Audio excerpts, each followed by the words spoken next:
Wonderful. Dino Paternostro, locally in Geneva. I'm Kenny Como with Green Development. At the United Nations Economic Commission for Europe, I'm responsible for public-private partnerships. University, how to implement PPPs at the local level. Thank you. Good afternoon. My name is Jenny Yu. I'm located in Zurich. This time, I'm independent consultant, and this time would be very pleased to visiting New Orleans to supporting David Center to promote a resilience center for resilience for PPP projects. Thank you.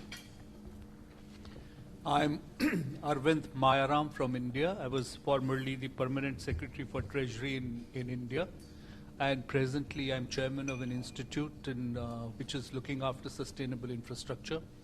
I have been associated with public-private partnerships for around 25 years now. Good afternoon, everyone. My name is Ella Dalio. I represent the Greater New Orleans Foundation. You heard Andy Coplin speak, our president, last Monday. We are the community foundation here in Southeast Louisiana, but we've also worked with a lot of our colleagues here on helping build the Living with Water movement in New Orleans. And originally, I was from the Philippines, so familiar with disaster as well from there. Another supporting member, and the first time that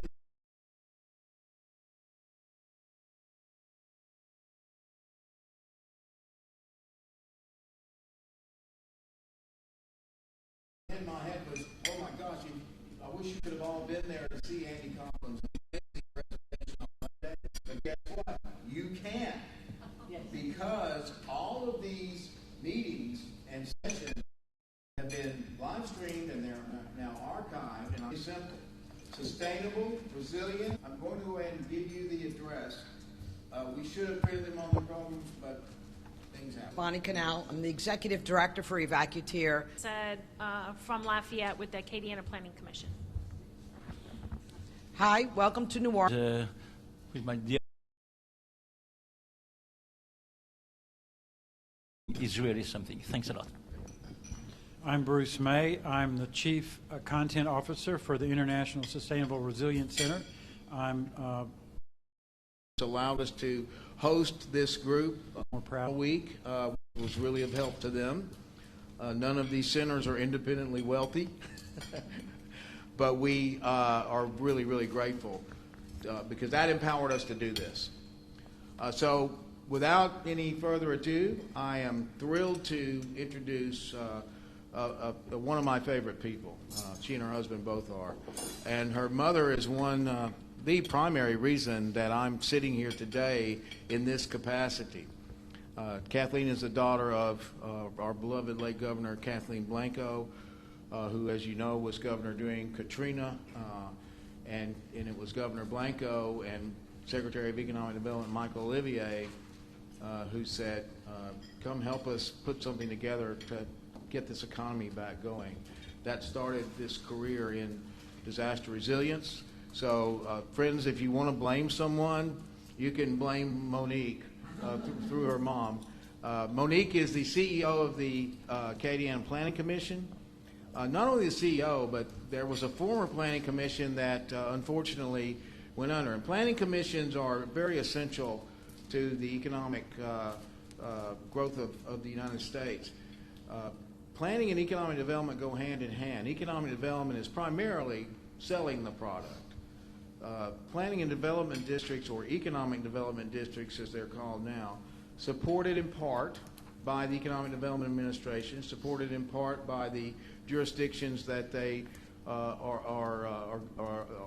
work with, are the builders of the product. They build capacity. They build infrastructure and other projects. They also work in resilience. And Monique has an amazing story of how she brought together, again, these political jurisdictions to do something that had literally never been done before. So Monique, if you don't mind just coming on up.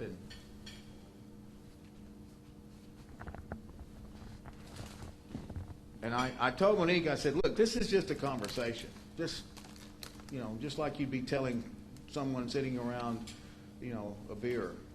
I mean, this is New Orleans. We have to relate to alcohol somewhere. Thank you. Sure.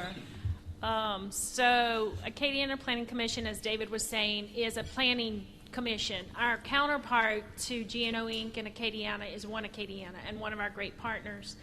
I often say they bring our businesses together, we bring our governments together, and then we crisscross where we need to make things happen. And so it's a little bit different economic development, but we all do economic. But economic development, as you know, can be a wide range of events. APC specifically, we do transportation. We handle the federal funds that come in from federal highways. We work on economic development. We've been very involved with the most recent Opportunity Zone initiative coming out of Washington, D.C. and the White House. And we work on broadband, rural broadband, and most recently, Watershed is about to kick off, coming out of 2016. What happened in Acadiana 2016 was not a hurricane. It was not something we had. It was closer to our house than it was in Hurricane Rita, which was a bigger hurricane than Katrina. I live on the river and looked out, and it just Acadiana like you can't imagine. Very quickly after that, so let me back up. I guess it didn't rain for several days, and it flooded. In the whole process, we were working with a scientist from the University of Louisiana, and he pulled up a map of Iowa. Now, Iowa is a Midwestern state, and they have data points of their water levels all over the whole state. And I said, Iowa? We cleaned them, we knew what was happening, and then budgets got cut and got passed down to the state. And then budgets got cut there. And then it landed in DOTD, and for the entire state, public infrastructure has $9 million. Now, that's not transportation. Transportation is their primary work. So it really became a very big stepchild of the state. And really no maintenance, no science, no data, no real thought process. And so Pat Forbes is the Office of Community Development for the state. All of the federal disaster funds come back through Pat. I'm going to grab my water. I was at a meeting with Pat, said, Pat, you need to come to a board meeting. You need to come listen to the parish presidents. And he did. It was in September, so it was that next month. And he sat down and he heard, well, if you're going to do something in this parish, you have to think about us first because we're further south. And you know, this project went into place, but we didn't know about it, and we started flooding after that. And the realization that we are making political, individual jurisdiction watershed decisions. We are not looking at upstream and downstream impacts in multi-million-dollar projects. We are hiring engineers to model the project area and fixing, you know, I say we elect a mayor because we need to fix drainage, and drainage is his issue. And we just went through elections, and that was everybody's issue. And we give them 2 years, and if they don't fix it, it's their fault, no matter how old the problem is. So they have to hire an engineer and say, fix my problem so I can show I'm doing something. And the problem might be in the next parish or even the next town, and they might or might not get along, and they have no legal authority to even look at the actual problem. They have to engineer a solution within this boundary, and they do that. Engineers are happy to do that. And so then we spend $10 million or $5 million putting that piece of structure in place, and then we didn't even look or consider what happens. I mean, so we had Guy Cormier, and if you're from Louisiana, he now leads the Louisiana Police Jury Association, but he was the St. Martin Parish president at the time. He's a little guy, but he's very spunky. And he said, you know, he had just gotten a couple of $1 million off of one of the disasters in mitigation funds, and they lifted a few houses. And he got up and he said, I'm not doing that again. He said, in this storm in 2016, they were all fine. They sat on their porch, they drank coffee, and they watched 120 neighbors go underwater. He said, we are not spending money to lift houses again. Not that we don't lift houses in Louisiana, because in some areas it is very appropriate to do that. But in a normal neighborhood that does not have typical flooding, that's what we were doing, was just buying out 2 or 3 homes or properties and leaving it at that. And so went through a lot of process. Pat Forbes got very engaged with us. FEMA asked us to be the pilot. They started looking at the watersheds that were affected in 2016. I think there were 21 because there was a March flood in North Louisiana and an August flood in South Louisiana. They combined those 2 events, and they decided to do a watershed study where they took every piece of government data you could find and assembled it by watershed, so we could look at the Vermilion watershed, which is much bigger than Vermilion Parish, and understand how many structures were affected in that watershed.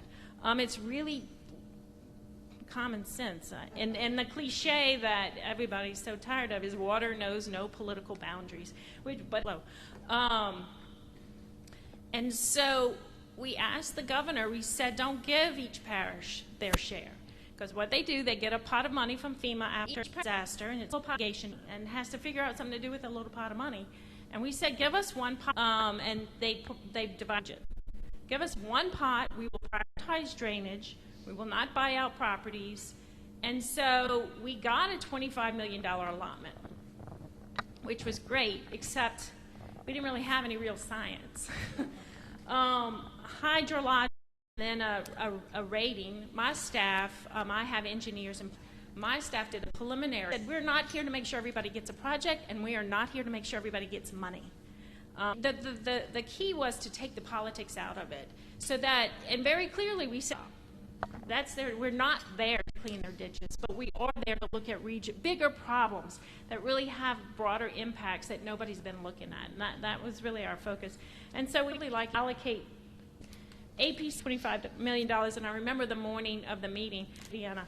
But what we did was create a competition is not based on politics or power or influence, but on data and on science.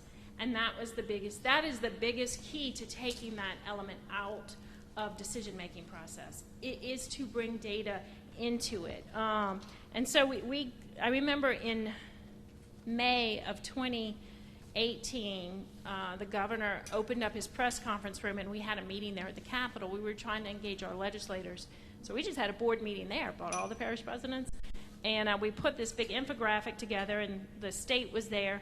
And we basically said we want more data, we want a model, we want a strategic plan, and we want to prioritize projects. And through all of this, the state was trying to figure out how to do this at a statewide level. And really, together, I guess their challenges are bigger because we were looking at one region, and what they have to develop has to be applicable across an entire state where you have different capacities and different interests and different participants. And so we've worked really closely with them. Today, the state has the Louisiana Watershed Initiative, and we are changing the way we make decisions with not just recovery dollars, but in land use, where we build and how we build, how we live with water. And I know it's a lot more intense in New Orleans because you guys had a much different situation in 2005. We were not hit like that. So it's a newer conversation in the Acadiana region.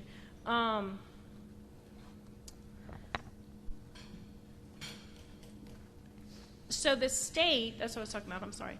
The state initiative is now building models throughout the entire state. In Acadiana, we'll have a $20 million watershed model.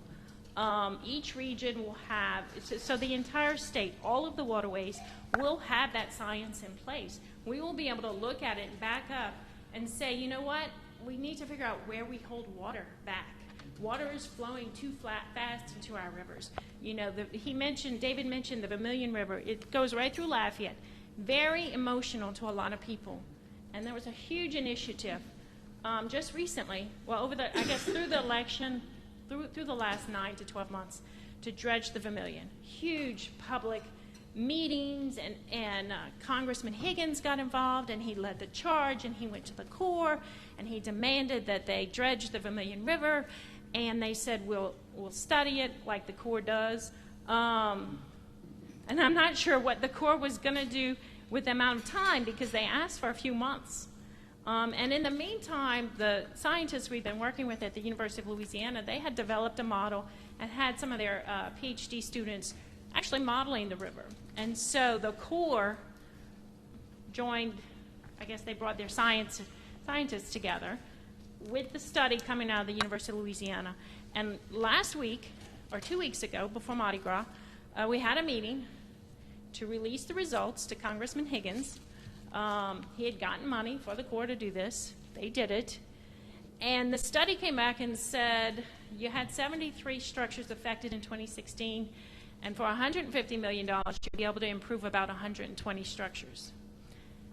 That really does not have a cost-benefit return on it. It is really not a good project to do. It is not a problem that the silver bullet that it had been made out to be. Now, at the same time, every engineer in town knew that. Everybody, anybody looking at data could tell you that, but the emotion of the community, of the election, of the elected officials, the newly elected officials, who didn't live through 16 in a leadership position, and they were all driving, we're going to dredge the river.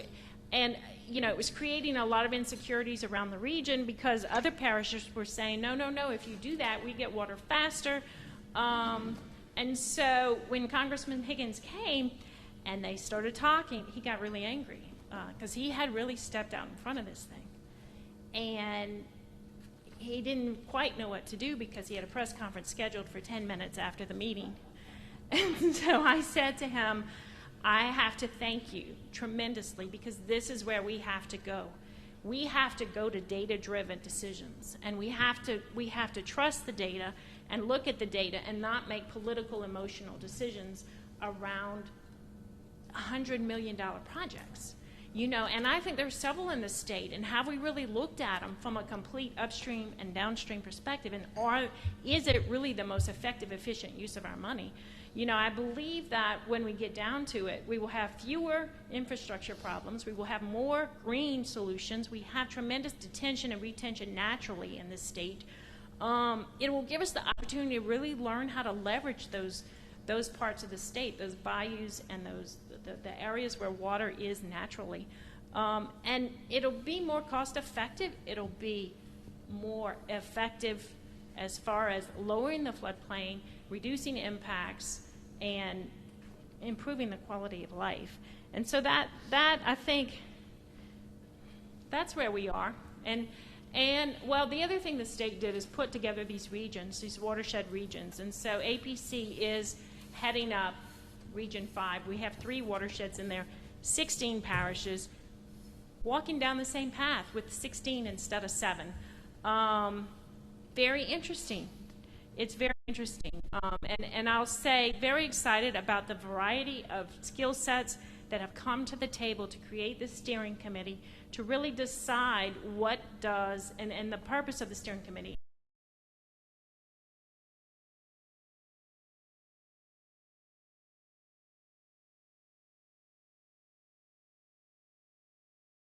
And this is directed by the state, is to decide what kind of governance do we put in as you can think of exist in this water districts. We have as many creative ways to manage water, not a consistent map across the state. Some areas have something, some don't. Some are funded, some are not funded.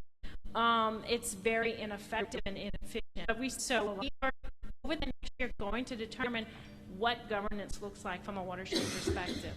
It's very back from the with the Corps of Engineers sitting next to me, and those of you from the United States, you know, I said to them, because we're going to be sharing data with them, actually using their data and using their modelers to help guide a lot of this. Our project selection should be at a much higher quality and should get through their processes quicker, as well as permit Wingate, who runs the Corps for the New Orleans, for the whole Mississippi watershed, for the New Orleans district. He says, you didn't say permitting. And I said, well, I did say permitting. Don't you think it should be easier? The way that these kings of fiefdoms, for lack of a better term for a good chunk of it, working on the recovery was... Sure. Hang on, we get some... Can you run that? Oh, thank you. tough. I mustn't sit down. So sorry. Look, thank you very much. Emissions, construction that shouldn't have taken place, oil and gas, caused diversion, which caused flooding. And you were talking about how to keep the water hoses in security. Many of the inequities we see in Louisiana, it's been the poor who have suffered the most. It seems to me it's death that caused data, where populations are shifting from the levees, people, and so forth. So what we have to do is think of some guidelines. It is a tremendous asset, but you get outside of the city very quickly. So I asked him, look at that data. Look at your out-migration data with your broadband speeds. And sure enough, he's just started that process, but he can put hard data on that. Data affect the politics. Well, it's much harder for an elected official to make a bad extremely eloquent, but just breaking it down. Harm this. If they can, if it's not just their opinion, if they have data behind what they're saying, they can make much better, and typically will make much better decisions. Well, that was the whole thing about dredging the Vermilion. Before you take over, on the community side, and we're very interested in this concept of community resilience, and we just received a very interesting case study on community in Japan fighting against the tsunami, which was one of the worst water disasters that was imaginable, with huge devastation. I think over 20,000 people lost their lives. We're talking about how communities work within networks to exchange information to lower the risks. Right. And that means sometimes out of communities leaderships emerging, leaderships that can come against intransigent leaders who don't want to spend budget money to make to do the risks. It also means a connection between communities and scientists and think tanks. Scientists and think tanks can make the warnings, develop the early warning systems. They can maybe put the sensors in, which can talk about water flows, and the sensors can be the early warnings to the rising sea levels of water, which can cause damage and harm. And of course, communities and private sector business, how communities can get resources. Are partnerships sufficient that can build community resilience? These are some of the bullets that I'm thinking of in terms of bringing the I'm trying to think of a concept, a rounded concept that can deal with risks both at a pandemic stage and both at a flood stage or in natural or in disasters such as we have in Virginia. So I'm sorry to be giving you in Louisiana. I'm sorry to be giving you these types of issues. Maybe one word on community resilience. How are you helping communities become more resilient? So again, I'm going to go back to information, understanding, the Vermilion River, and if I use that as an example, which is really relevant today because still a lot of people don't believe the model. But what happens is it's connected to the Gulf of Mexico through Vermilion Bay. And somebody mentioned Hurricane Barry, and there was a big effort to turn off. So if the Army Corps of Engineers back in the 50s, or even before that, actually, diverted the Mississippi River, or diverted the Atchafalaya River, I guess, away from, so that the Mississippi River would not move out of New Orleans, basically. Commerce had built up in Baton Rouge and New Orleans, and it became the purpose of the Army Corps of Engineers to protect that commerce. And so they tried to control the river, and there's a huge structure in Krotz Springs. The pumps in Hurricane Barry, and we didn't flood. And everybody screamed, "Oh, we saved everybody, we saved everybody." But I live on the river. The pump shut off, the river went lower than I have seen it in years. But before the rain ever came, it was full. So I'm taking pictures and videos and sending them over to UL, the scientists. It's a Saturday morning, and I was like, "Guys, the river's full, and we haven't gotten an ounce of rain." And they said, "Well, they're watching the model, and Vermilion Bay is backing up. We have tidal issues in that river." Nobody wants to accept that.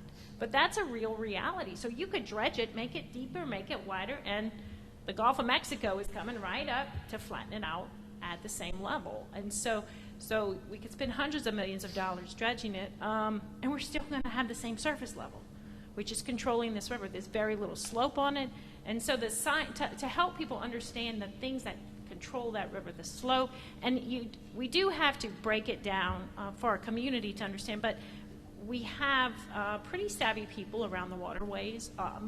Much of our recreation, fishing and hunting, it all exists around the waterways. So it's really educating people with data and understanding. People want to make the right decision. And in the absence of real understanding, we create a reality to make a decision around, whether it's right or not. And you can't fault people. You have to make the best decision with what you have. I'm just saying, give us better information. Help us understand it. And there's all kind of different disasters. I'm thinking about the tornado that just hit Nashville, and I don't know, I haven't thought about tornadoes. Typically, we have a little warning with water, or we can build science around it. You know, water, I think, now the sea rise is a whole other issue. I mean, we've got that coming as a state, whether we like it or not, you know, but they really are trying to attack that with science. I don't know if we can or not. Some people say yes, some people say no.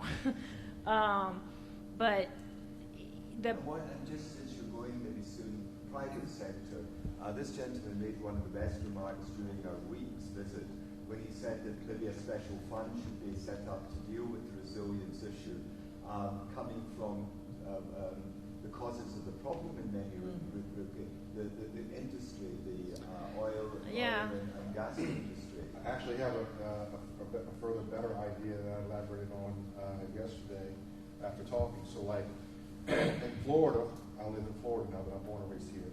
When you do new developments, we have to mitigate the wetlands. So every single new development takes into consideration the environmental impact. By you putting a shopping center here that's 3 acres of concrete, you have to have some water retention somewhere, because that water needs to go back into the system, because we get our water from the springs, okay?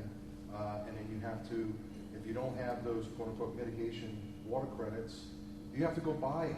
And so an idea that I had, and I'd like to, I'm going to get with Dino and try to get it further up the pole, so to speak, but a great idea would be to create some water mitigation tax credits. The state owns the land, okay? And you say, okay, if you're going to build XYZ development to offset the impact of the water, you need to mitigate it with these credits. And that money can be used and monetized to fix the shoreline of the coast. Right. It's a simple concept. I mean, Yeah. you can monetize anything if you have it set up right. Yeah, and that does remind me, there is some conversation, and I think it is happening in other areas.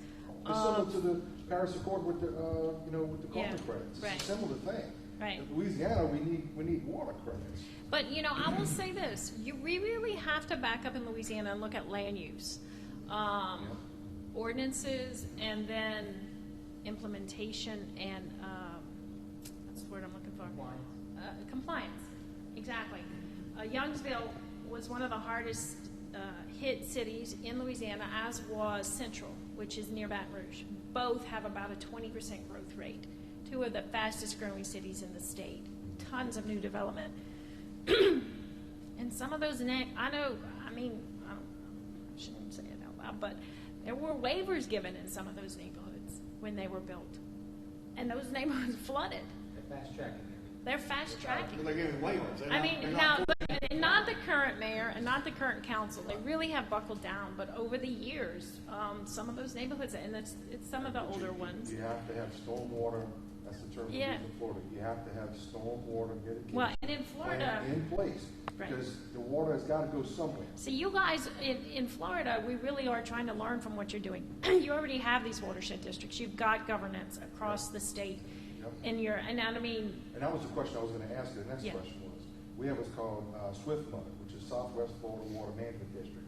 I think there's 3 districts in the state. So they regulate the natural water resources for consumption, for protection, for agricultural, and for stormwater. Right. So anything that you do, it's got to go through them. And they regulate, well, if you're going to do this new development, you've got to do this in order to make it work. And they work in hand with Army Corps of Engineers as well, and also the DEP, which is the Department of Environmental Protection for the state. Because all of those bodies, so does Louisiana have, and I think that's the problem, is because you got the Army Corps of Engineers that's regulating the levees and stormwater, but you don't have a government agency to make a uniform decision. There's no coordination. Which effectively cause the parishes to work together. Right. Say, hey, look, this is the way it's got to be in order for us to do the same thing. That way one parish is not suffering because of the poor planning of the other one. That's what Monique. Well, and so when we came together, Acadiana came together fairly easy because we had been doing this for a couple of years. In other regions, in the Baton Rouge region, one parish was suing another because they wanted to build a levee and they had the resources and it was just going to increase their floodplain by a few inches and they didn't really care and so one was suing the other and they certainly didn't want to sit at the same table. I was in a meeting at the Capitol and somebody stood up and said, "Do you mean we have to go and sit in the same room with those people?" And you're neighbors and you share a watershed. And I mean, it wasn't my answer. Pat Forbes, he had to answer it. But I mean the collaboration, and so the state has to look at how do we incentivize this collaboration? How do we make sure it happens where it's not so naturally happening? I mean, it's a big challenge. That's an outgrowth of this. We could have this conversation all day, and Monique, you give her please another round of applause. Thank you so much. But we are about an hour and a half late right now. So I made a decision. Unfortunately, you guys already look like you're long in the tooth. We're going to try to reschedule the two speakers that we had to us as a group and to our guests and our sponsor supporting members. So, Monique, thank you again.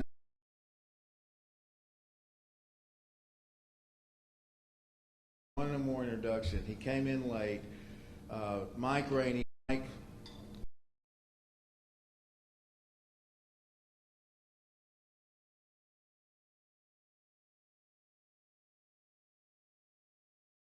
Mike Rainey with Brand Society. They are handling the public relations, brochures that you have, the programs they did.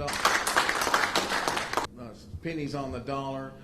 Another labor of love for this effort. Thank you, Mike. Let's give him a round, please. Mark and Bonnie Canal have a conversation about Evacueter and People First PPPs. It's all yours. Thank you.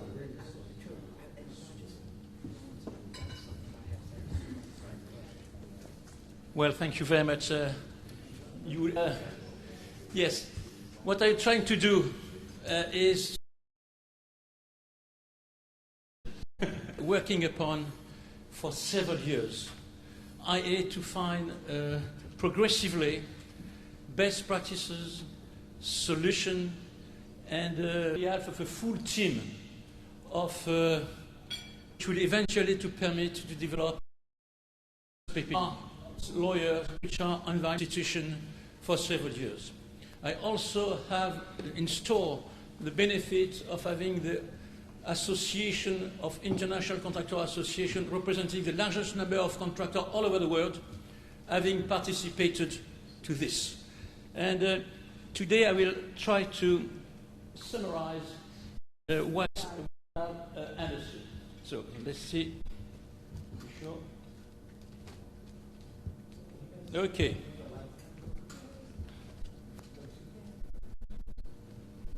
So I don't need to explain too much why PPP is needed everywhere. Having said that, still, it's something very simple. Myself, I'm working a lot in European countries. Well, why PPP are needed. And to put transport. And the decision is extremely difficult to make. Why should we select this? Again, that one with the limited budget. So what PPP is bringing? It's adding PPP for railway, power, etc. in the 19th century, and in the same manner, concession PPP in various civil law countries. Thereafter, you have another wave of different kind of PPP, public. So I was just trying to see what we're talking about. Okay. No, before. No, much before. Sorry. PPP model, as simple as that. And in Africa, for instance, you have other projects we know in advance that be developed in PPP, and that many projects could actually be. Then project, provided that they render a public service and that there is an economic rationale. Many of them could be developed in PPP, but not even considered in PPP. So that's another problem. And that's why we hear routinely to critics, PPP, clarify the place of PPP among the various forms, private participation in public. For some people, PPP means simply, it seems to be difficult, but I will be extremely simple. To make all the design of the facility as we did before. Procurement issue, specifically in the low and middle income country, you have, why we are speaking of two families?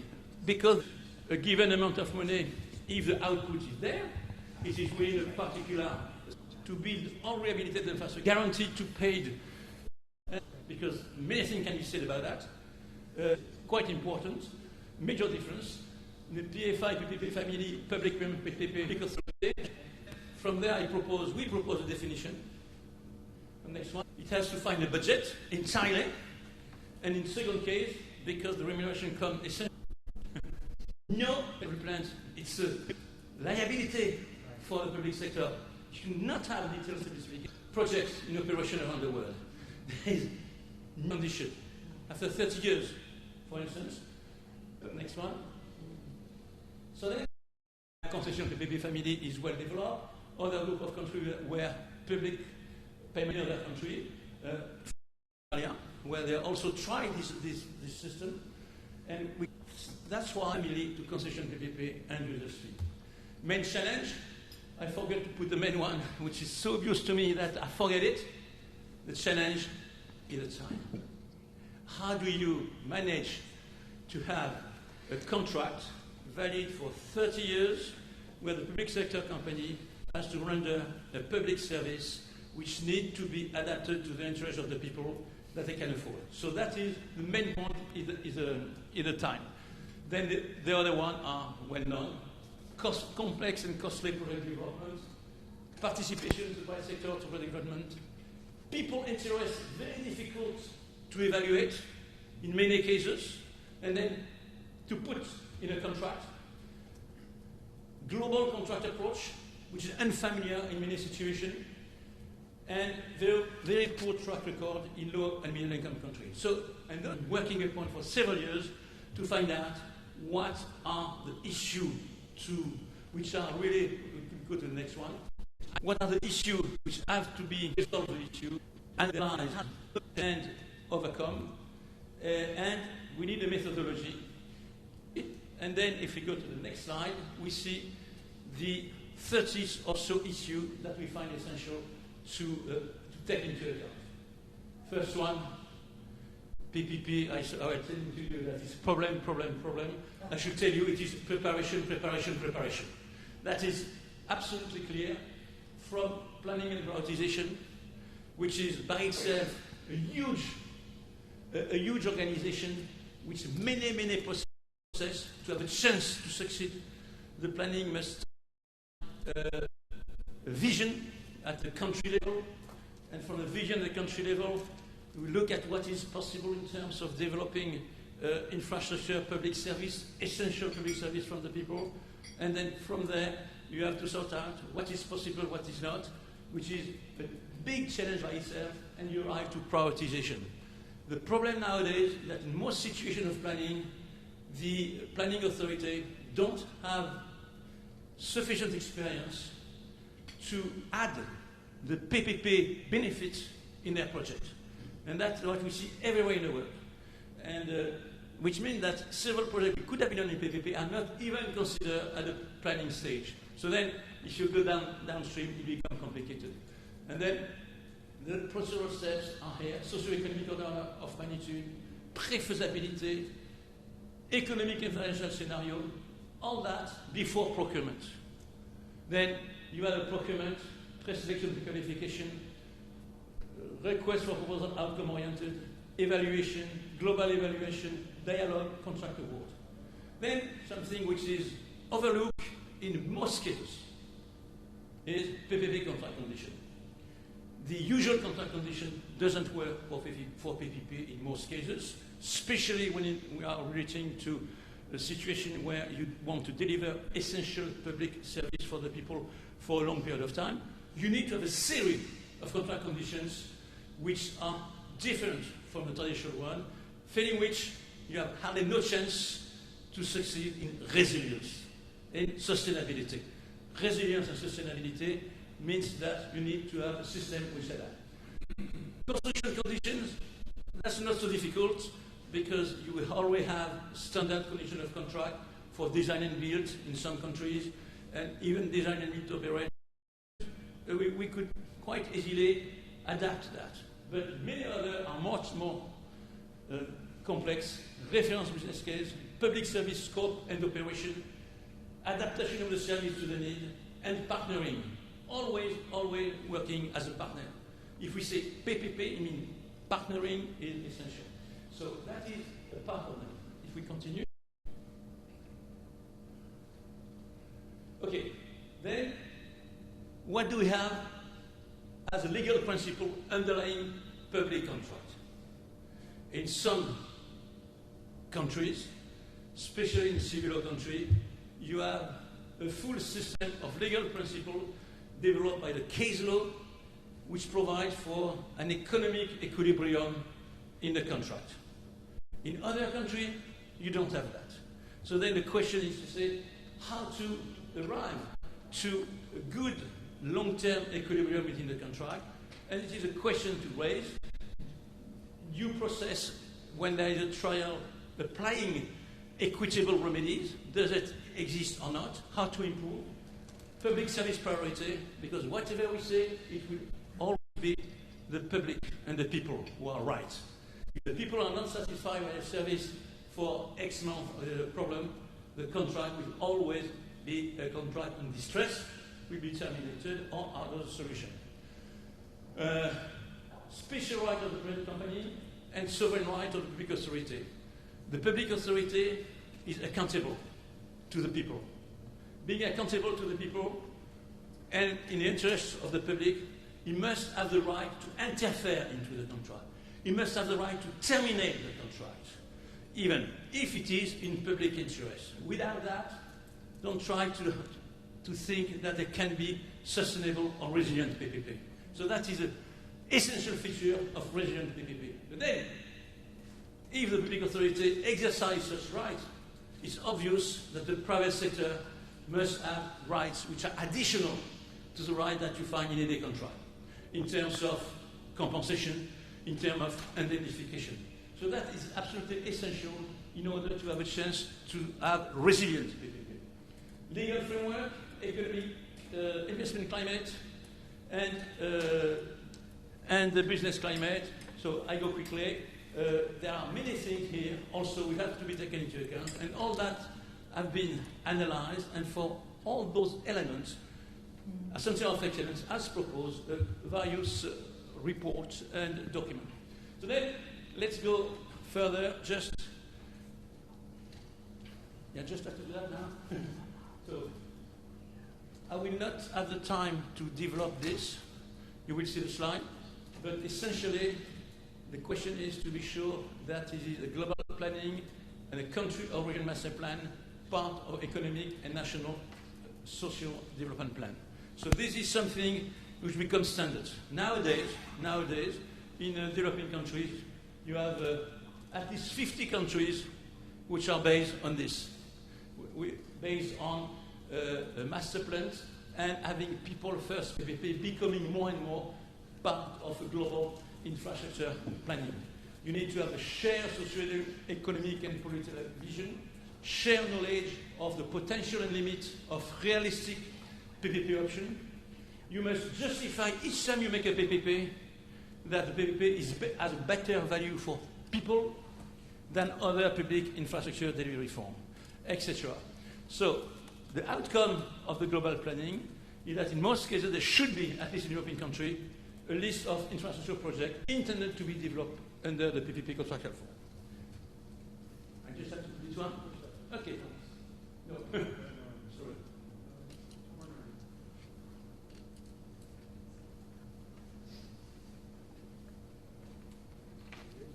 Okay.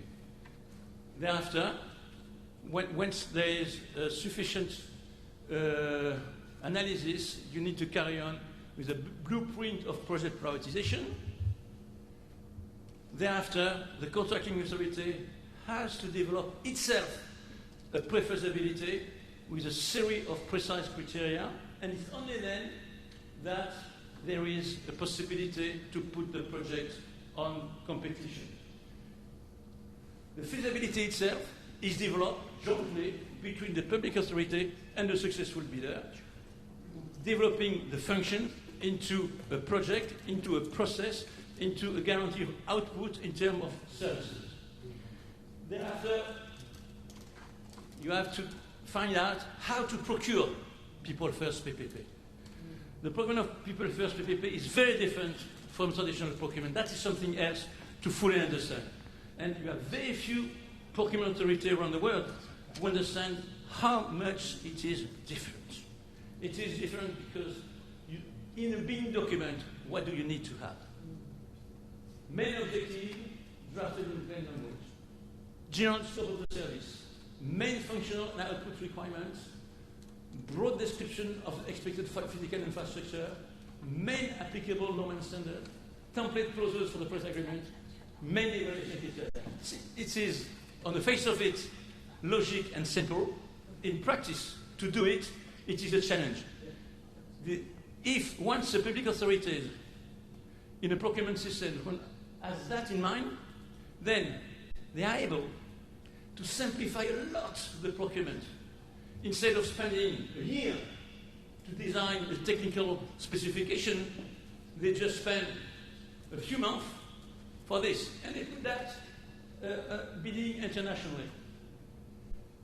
Procurement highlight, I don't have the time to go into detail, just to mention that there are three kinds of procurement possibilities. Two-stage procurement. In that situation, there is a first part where the public authority is requesting potential bidder to share a few elements on the project, and afterwards there is a stage where the public authority make a summary and put that to the competition, and from there, generally speaking, there are two stages: a technical offer, which has a rating, and a financial offer, which has also a rating, and the successful bidder is the one who has the best composite score. The other possibility, which is more and more popular, is competitive dialogue, which means that functional specification, you pre-qualify a few bidders, and then you have negotiation with each bidder separately in order to take the best of each bidder. Another one, which is more for public service situation, like concession PPP with users fee, then it's competitive negotiation. The focus of competitive negotiation is not on the physical aspect of the facility, but on the service. So it's very different. You do not negotiate when the main element is a service. You don't negotiate with the same criteria as when it is specific. And that is something to fully understand and which is far too often overlooked. So, what is essential also is to take care of misprocurement. If you don't have good remedy for misprocurement, there is hardly no chance that a serious bidder will come. So misprocurement should be clearly taken care of. And I finish with what I thought was the most important for you, which is a black box of contract conditions. The black box of contract condition is something which, unfortunately, is very limited. Knowledge of that is very limited around the world, and frankly, there is no real standard. That's why we had to do that. We have to deal with this, and we propose a standard. So here you have the list of clauses and guiding principle for a concession contract. And of course, I will not go to that. I will just go to one or two. Here, economic and financial clauses guiding principle. So I think that one is a main clause. The clause should provide that the project is based on profitable account and project business case annexed to the contract, which permit to the concessionaire to invest and deliver the service under condition of economic and financial viability. If I go to the next clause, which is equally important, tariff. How do you set the tariff? Then, essentially, the clause provides that the tariff should be paid by the end user for the public service, as agreed between the parties. The tariff should be updated at the date of commencement of operation in accordance with the methodology which annexed to the project business case. Now, the project business case and its economic and financial viability become the central part of the contract. Once we are focusing on that, we understand all the difference between a traditional contract and the PPP contract. The key of the PPP contract is the economic and financial scenario where the economic and financial viability is there. It is agreed at the first, on day one. It is updated all the way through for 30 years, 30 years, and being in permanence adapted, you never have to renegotiate. That is what is very important. It is embedded in the system. In the clause, you have a few things which are essential. Right to global equilibrium, right to operating equilibrium, and economic and financial viability. Another one which is fundamental is economic stability. On 30 years, you need economic stability, which means what? Change in law clause, which provide that above a certain threshold, a change in law, there should be a way to find the compensation. Change in the tax and custom regime, same thing. Another one, hardship. Change in economic circumstances. This one is absolutely critical for the success of this project. That clause, there will be no project which will work. Then we arrive at another one, public service. If you don't explain that there is an obligation of continuity of the public service, very clearly expressed, and if that continuity doesn't take place, public authority has the right to interfere and to take over the project and even the employee of the concessionaire.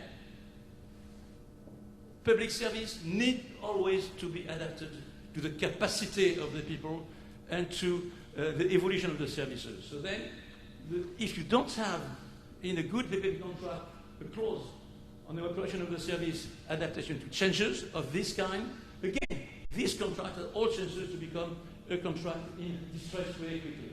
And I finish by what we mean by operationalization of a real PPP process. To become operational, you need to behave as a partner. Behavior as a partner must be organized. You don't behave as partner like that.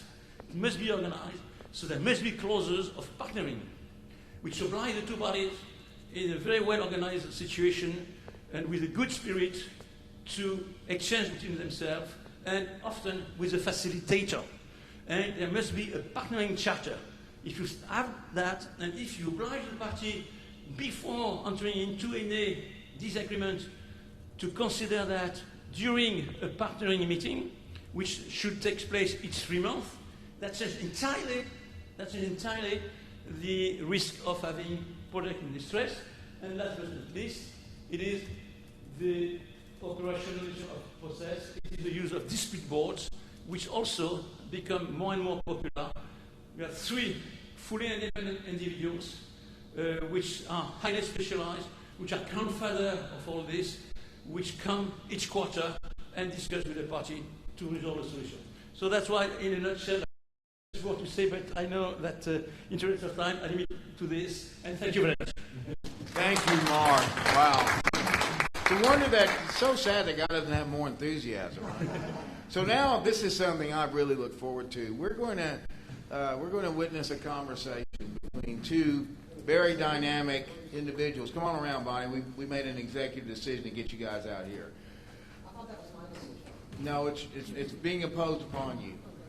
So, 2 of my favorite people who they're very shy and withdrawn, as you can tell. Bonnie is even shyer than Mark is. But Bonnie Canal, who's the Executive Director of Vacuteer. Bonnie is known around the country and around the world as a bona fide expert in business continuity, business resilience. But she, something was put in front of her that an offer you couldn't refuse, right? To take over this amazing nonprofit. And they're going to have a conversation. But I want to ask, Jeffrey wanted to say a couple of words. Do you want to do that now or after this? Okay, after this. Jeffrey has a couple of words. There's going to be a very, very special event that just came together out of serendipity tomorrow morning. And we want to talk to you about that before this is over. But please, if you have anyone that is at all interested in the coronavirus, tomorrow morning is going to be about the coronavirus. So with that, I'm going to hand the microphone to Mark, and they're going to have what I think is going to be a great discussion. No, I hand it. Ladies first, David. I'm sorry. I'm from Texas, remember? Shreveport, Texas. We all know about Shreveport, Texas. David is a dear friend of mine, and so David and Mark, it's nice to finally meet you, Mark, and David, thanks for having us. Quickly, for those that don't know, when I was talking to David about this event, the thing I like to share with people is Evacuteer is a nonprofit that was started after Katrina to help the city in community-assisted evacuation. So essentially what it is when the mayor calls for mandatory evacuation, Evacuteer brings 500 people together to assist the city to assist the city in getting its residents out. As many of you may remember, we had over 1,900 deaths in the city after Katrina because most of the people did not have access to transportation. That's why it was started to garner the support of our own citizens to help our own citizens. And in talking to David about this, the most important part to this is I said, David, we really are a people-first public-private partnership. Our contract for the city assisted evacuation comes from the city of New Orleans, the New Orleans Office of Homeland Security. We are fully funded from the city assisted evacuation through the city government. And it's so funny in listening to Mark and what he was talking about. The city last year for this year, as we patiently wait for the city to decide when they want to start our contract, which expires at the end of April, to begin for 2020. But as we look forward to 2020, what we want to really start to be able to do is the idea of community engagement.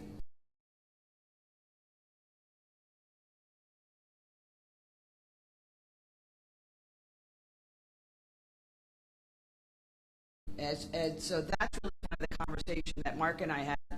But the one thing I wanted to be clear, and part of the notes that I was taking from Mark, is the one way that the New Orleans Office of Homeland Security has an opportunity to look at what they do is to accept and obviously do this themselves. They can start their own nonprofit or through their own organization bring forward these 500 volunteers. So for the past 10 years, Evacuteer hire a private sector company to do this, or they can farm this out to an NGO. And so know is that what the city expects us to do is we have to evacuate between 35 and 40,000 people. This is the expectation in 36 hours. Nobody really gets that, but 35 to 40,000 people in 36 hours, which is very, very difficult to put it. I've seen some very, very, very, very big balloons that perhaps that might really be confused. Correct. Just put them down, let people get on. Exactly right. And then blow very, very strongly. Correct. All blow, and hopefully they'll get away from into safer. Thank you.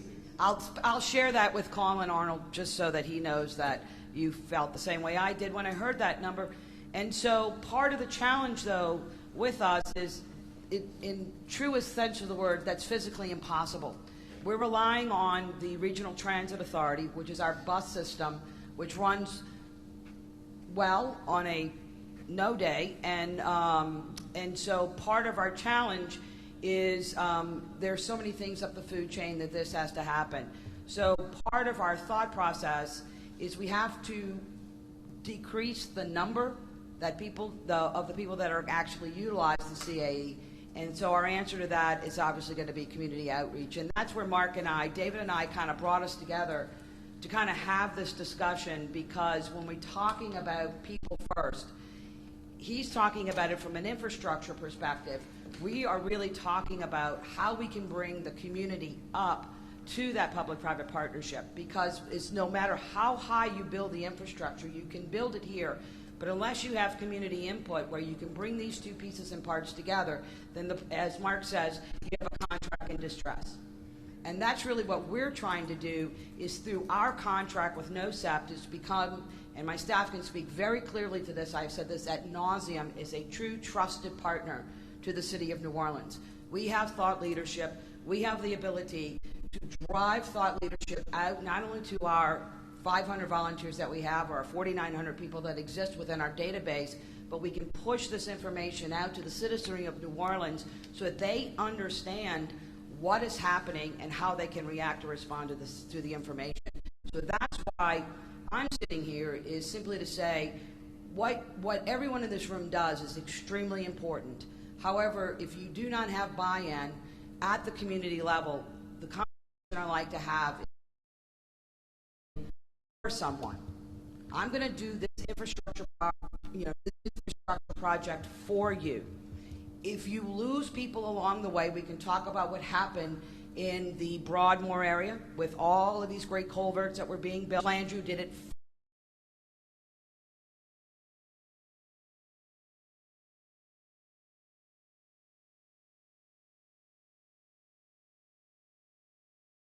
for everyone.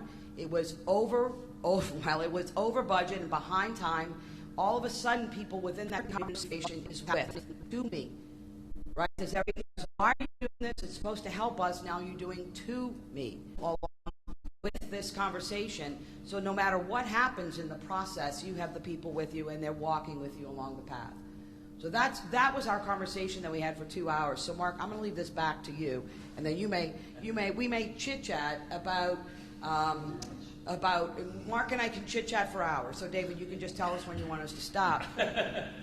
But 3 o'clock. We've got an hour. Oh my gosh. So Mark, why don't you? Because part of the conversation in what you were talking about.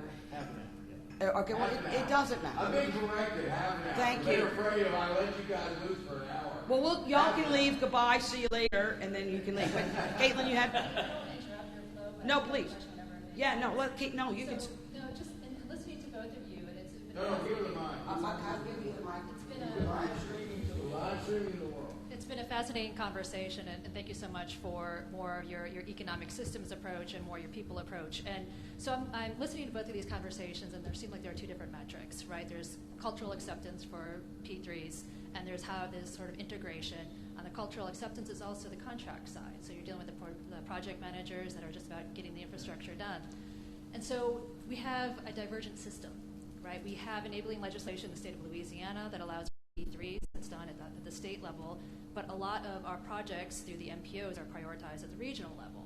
And these are the projects that are in the pipeline to be funded with a multiplicity of federal funds, but they have absolutely no P3 significance. There's no awareness for the projects that are getting done regionally that speak to your projects, which are about sustainability, resilience.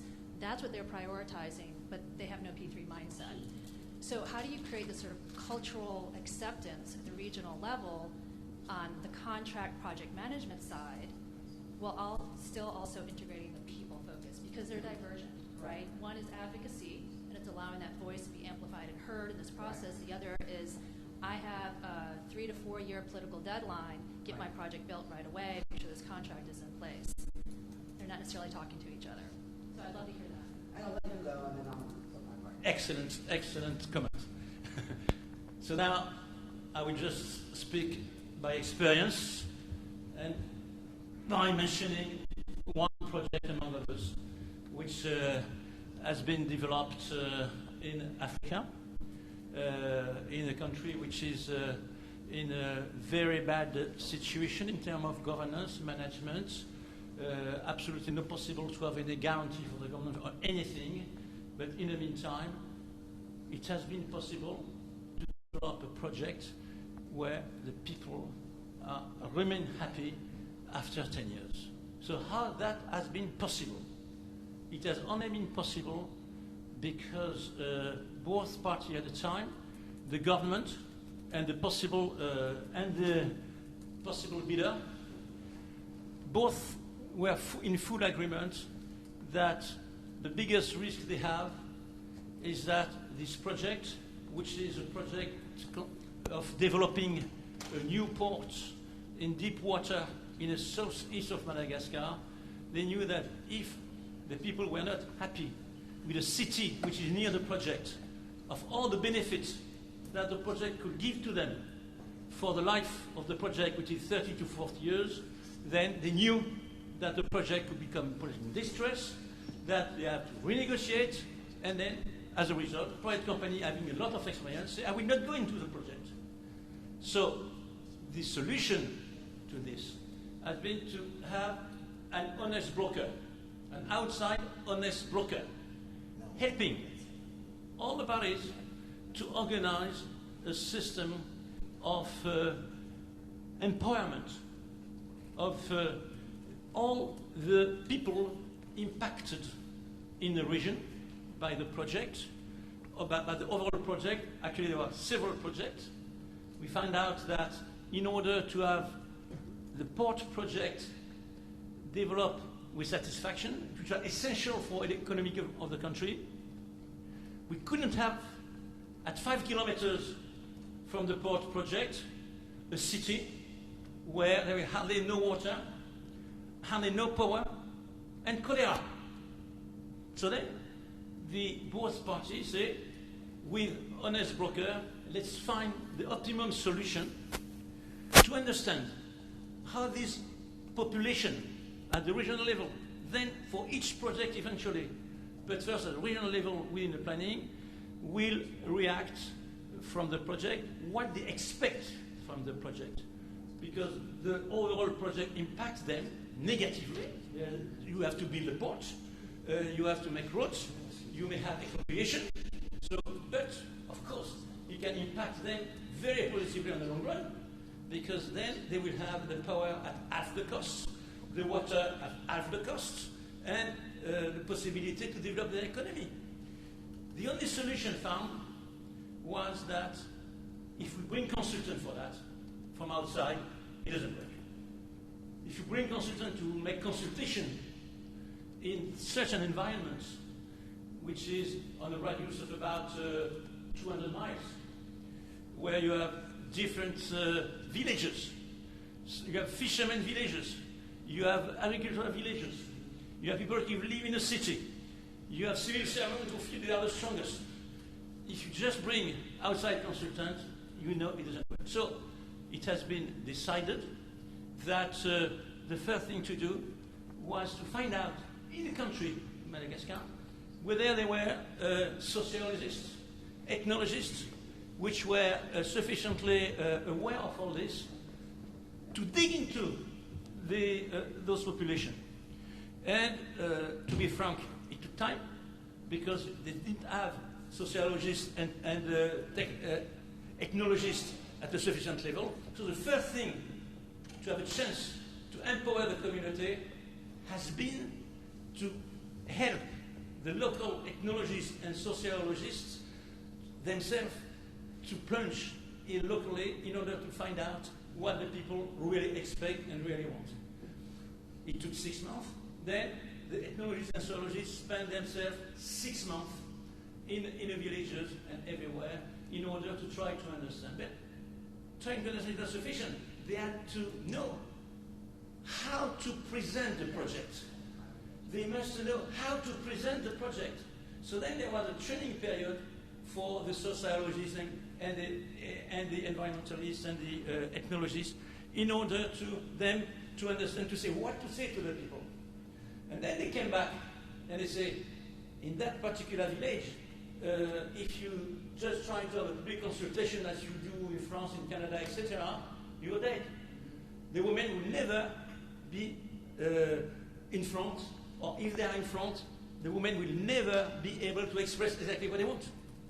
So then it has been necessary to analyze how it was possible to have the best possible reaction in relation to project, not like this, in relation to project. And another thing which is absolutely essential is to avoid to raise expectation. That is something which is very important, because when a new project arrives in this kind of community, oh, deep pocket is there, how we get money? So it's very essential for the sociologists and ethnologists to be briefed that they should not tell the people that they will get money, but that if the project is developing, they will be put in a position which is better than the position that they had before. And that is something very specific, which is provided for with a lot of guidelines by IFC. So that's the way it has been developed. And what we found out, eventually, that the planning was to put the port at this particular place. People say, we will not accept that, or if we accept that, we will have resentment, etc., etc. So then it meant that we changed the location of the port because of that. And also people say, look, if this port is exclusively for this kind of goods, etc., what about the future? We are in a place which has the potential to be developed with container ship, etc. So change the design of the port. So consequences, changing the location of the port, changing the design of the port because of the people. And then going further, question of water and power. And they say, good, we want water and power up to a certain level, but how can we have that if you don't have roads? So then the people contributed to the development of the road network, the water network, to the power network. They contribute to all this. And then what appeared that, oh, look, if we ask the power to come by having, for instance, IPP producer, then the outcome will be that the cost of kilowatt will be too high for us. What do we do? So then there has been a discussion, and the concession company say, okay, I will add some additional facility to produce the water and produce the power, and then you have. So in a nutshell, that's what happened. And now all that has been built and works, and without any, so far, any difficulty. Just something about the water which was very interesting. To start with, the planners said, we will provide you with this kind of plan so you will have marvelous water, power, etc. But then, you say, we don't need that. We don't need that. Why are you proposing us to have 50 liters of potable water all the time? We are still at the stage where it takes 4 hours per day for ladies to bring water. So we just want water here. So then, by saying that water fountain was selected, because the water fountain was selected, the water project would far less, and the people were able to afford to pay to the water. And that has been the situation of just that example. I'm not saying it's a perfect example, because in spite of that, what happened is that after all resettlement, which went on very well, still there are some villagers who say, oh, great, we get all this, 5 years later, want more. So they started to create problems. The contract was very clear. If they want more, it's a question for the government, because that has been done to resolve the issue. So eventually, this was done, and of course, in order to succeed, it was essential to add to this SEIA, socio-economic impact assessment, which was extremely far. The people say, we do not want you to come in that particular area. So several areas were put as a conservation area, which costed a lot because the project would have needed to go there. But without that, the people would not have accepted. There are many reasons, psychological, etc. So this is something which has been repeated and repeated and repeated in several similar occasions. For us, that is what is sustainability. That is what is resilience of the project. Because then the project, this kind of project, continue to be resilient. Why? Because you have the partnership process that I mentioned just here. This partnership process, the people are in the partnership process, and that's the way to proceed. I'm not saying that it's perfect, but it is just an experience. And that's really the answer, Caitlin, isn't it? I mean, part of the challenges that I think that you addressed directly is that we don't have this process set up in the state of Louisiana. There is a disconnect, in my opinion, from what government does and then how it connects to the individual person. And I think that part of what we're trying to do with Evacueteer in 2020 and beyond is kind of change that dialogue. Everyone has elected officials, and the only way you stay elected is to be elected. And as Mark was talking about, or as we were talking about earlier, as Monique was talking about, you have a limited time. So you're elected, you have a 4-year term, show us what you've got in a matter of 2.5 years. If you haven't done it, then you're out. Then there's somebody else running behind you. So part of what we're trying to do is to really reach into that community, begin the dialogue. It's one thing for a community, as you could say, from a development perspective, we want to put a grocery store in this neighborhood. Well, the neighborhood doesn't want a grocery store. So part of it starts with the definition of what is your community and what does the community want. So I always say you begin with the end in mind. What is your desired outcome? And so part of the process that we feel from an Evacueteer perspective is an absolutely imperative is to go into the community, have the communities do a self-assessment. Talk to us of what are your challenges within your community, not only from an infrastructure perspective or from an economic development perspective, but what are your true challenges? Tell me what your challenges are. Socioeconomic? Is it education? Is it cost of living? Is it housing? Is it streets? Let's talk about these. What are these issues? And then we can collectively start to have conversations about that and how we can bring this stuff forward up to that. And what in my opinion, as a non-economic developer, is that many communities, as what I've seen within the state of Louisiana, especially in New Orleans, developers come in and tell us what is going to happen because we're looking for that dollar. We sell our incentives at such a low cost, so you get a low return on your investment where people, again, begin to feel this is happening to me. So again, part of what we want to do is have this robust community engagement. And as Mark was talking about, it has to start from the beginning. And so again, where you can come into like Madagascar and put sociologists or psychologists in front of this, there's no better way, as everyone knows, New Orleanians have an opinion about everything. You just stop anybody and they'll tell you anything about anything and they don't even know anything about it and they'll still have that conversation. So part of this is to really begin that nitty-gritty, boots on the ground dialogue that has to happen to really start to create an idea of what their sense of community looks like, where their gaps are in their community, and how we can expand our community out. That's the only way you can meet there in the middle. And as Mark was saying, it's hard. You're going to hear stuff that you don't want to hear, but you have to be willing to do that. And the question that I often ask, is that a function of city government? And the answer to that is not exactly. Because, again, as you know, if you're going to do a different, if you're going to zone something quite differently, you have your zoning commission meeting on 2 o'clock on a Tuesday. On the third Thursday, most people can't come to these zoning meetings. They don't care about the zoning meetings. And so what happens is their whole block is rezoned and they wonder, how did this happen to me? Because, well, they were busy. They were at work. So part of this is changing when these meetings happen, or at least being able to come up with solutions before we get there, and then kind of feed that information back to the city government. As I've said many times, government works, at least in the United States, the government, our elected officials work for us. But it's not, we don't tell them what to do, right? They're part of the solution. But we have such a disenfranchisement between our elected officials and who we are. They're so far removed from us that there really isn't this dialogue anymore. So we really have to start this dialogue, and that's where it begins, in this public-private partnership where people come first. Because no matter what, wherever we all are, every single person in this room is a person first. Our issues, the first thing we're going to think about whenever we go home, we're going to think about our family. We're going to look around the room and we're going to see our family. What affects our family is what's most important. It doesn't matter whether it's in Madagascar or France. I'm doing better, Mark. And so, not France, France. It doesn't matter where you live. What every person on this planet wants the exact same thing. So by looking to the person and looking to the people and recognize them, value and have an opinion, then that's where the dialogue begins. Did that at least, did we kind of both answer? Yeah, you did. I find it interesting though when you're talking about putting people first.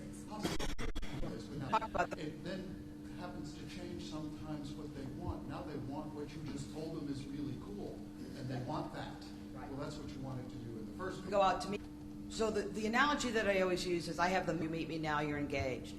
And so most people recognize is that there's only so much that one person can do. Right? So my job is to go out and tell you what I do.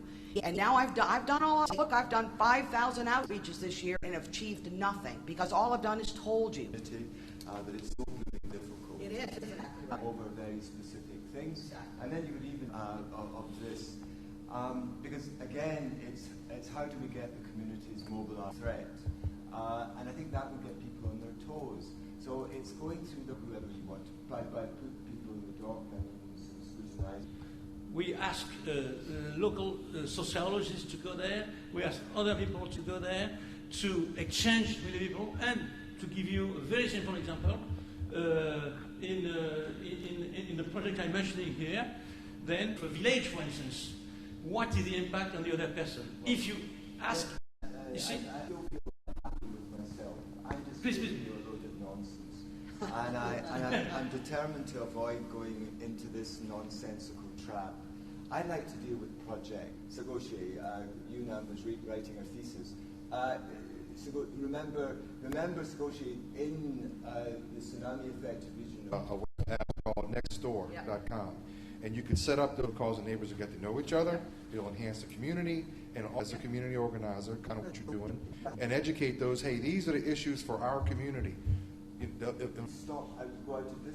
You wouldn't go out because Now you cannot have an interminable... May decide to do it. As we have been set up originally, the answer to that would be absolutely yes. That's why we're masters. There is nothing left.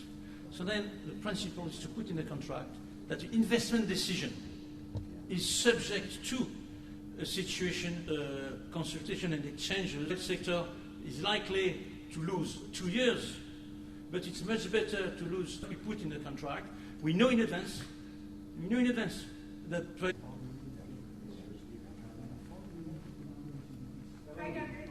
I can hear you. You can hear me? Oh, great, great. Everyone, again, this is Jacqueline Brinkman. The overriding theme of our meetings this week has been resilience. So if you wouldn't mind, I'd love for you just to tell us a little bit about what you've gone through in Australia regarding the bushfires and status report where you are now. Yeah, sure. So, David, as you know, we experienced a really, unprecedented bushfire. This is our core group, so it's informal. Please, yes, go ahead. Yeah. So, as you know, Australia experienced a really unprecedented bushfire crisis from sort of November to February this year.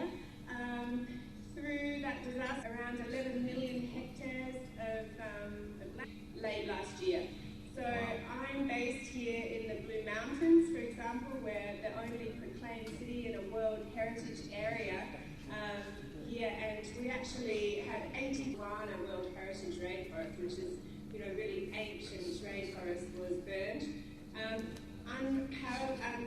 Again, unprecedented, I keep using that word, more than 30 people died, so 34 people died in the bushfire disaster. And it's estimated that we've had around, I think in February they were saying close to $2 billion in insured claims, so in US dollars about 1.3, 1.4. And it's expected that the total economic impact will far exceed $4 billion to the Australian economy. As you, I'm sure, have been discussing, that disaster came on the back of a very long drought. It was very prolonged in its nature, and now we have this coronavirus crisis. So from a tourism and an agricultural perspective, which are two key drivers for the Australian economy, we have had no visitors from mainland China now for, I think, about 4 weeks or so. So we have, the tourism sector is just heavily impacted. So obviously that is impacting employment and consumer confidence. In addition to all of that economic impact, of course, we've had an ecological disaster on the back of the bushfires, and more than 1 billion animals killed. I know there's been a lot of international awareness raising about our beautiful koala population. You know, it sounds as though about 1/3 of that koala population were lost in the bushfires. So, you know, what we know here in Australia is that, you know, Australia's quite resilient in terms of its experience in living disasters. You know, we have diversity of environment here. We have the tropical north with its cyclones, and we have had drought before, and of course we've had bushfires. But this is truly unique in the scale and the prolonged nature of it. And so what we're seeing is not only what we know we usually see, that you know, local economies directly in the path of the fire, of course, are impacted, but we're just having such a macro economic spillover this season. So that's the disaster that we're facing. I think David was keen for me to share some of our government's response. Certainly, in the aftermath of the disaster, the federal government set up a National Bushfire Recovery Agency, so a centralised agency for activating recovery efforts. So that's up and running, and they've been sort of running stakeholder forums and you know, coordinating efforts across government in Australia. Of course, we have 3 levels of government: local, state, and federal. And generally, recovery is undertaken at that local, so provincial level. And the federal government has been releasing sort of one-off direct disaster recovery payments. So I think that's about $1,000 per person to fire-affected families. It's released a lot of the money through charities. So I think $40 million has gone to 2 charities: the Salvation Army and St. Vincent's de Paul, I think. And around $10 million has been made available to financial counselling, which is great. And there's a lot of leeway for people to, you know, pay back tax at a later date. So there's you know, that deferral of obligation is kicking in. There's quite a bit of money that's been released for mental health services in Australia, so that's something good. That I think is practical. In terms of business support, the government's been releasing some top-up grant funding for up to $50,000 for small businesses, and there are some concessional loans available, around $500,000. You know, it's not ideal because, you know, the processes are, although they're saying they're quite relaxed, you know, I'm hearing that there's still an onerous element to that. And of course, these businesses that have lost all of the fat and the mitigation are, you know, questioning whether they're in a position to pay back that kind of loan. So there's some issues there. From the primary producer sector, we're seeing some direct funding going in there, so they can actually access $75,000, which is good. And from a tourism sector perspective, there's quite a lot of money that's come through.